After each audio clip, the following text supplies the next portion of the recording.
தங்க பிள்ளைகளா எல்லாம் எப்படி இருக்கீங்க?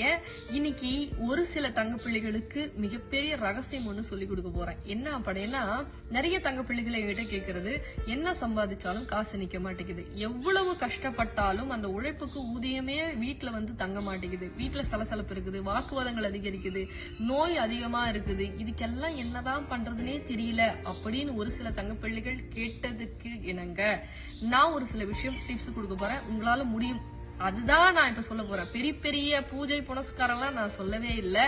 மார்கழி மாதம் இன்னைக்கு 1ஆம் நாள் தொடங்கி இருக்கு. இது நான் செஞ்சு பலன் அடைஞ்சிருக்க, அதனால என்னுடைய தங்க பிள்ளைகளுக்கு நான் இதை சொல்றேன். இது புதுசா நான் உருவாக்கி நான் சொல்ல கிடையாது. சரிங்களா தங்க பிள்ளைகளா? மார்கழி மாதம் காலையில 4ல இருந்து 6 மணி பிரம்ம முகூர்த்த நேரத்துல வாசல்ல 2 அகலு, உங்களுக்கு எந்த தெய்வம் பிடிக்குமோ அந்த தெய்வத்தை நினைச்சுக்கீங்க. வராகி அம்மாவை தான் நினைக்கணும்ன்றது கிடையவே கிடையாது.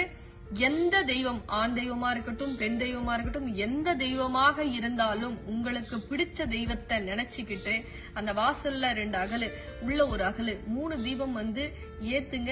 ஒரு வேண்டுதல் வச்சு ஏத்துங்க.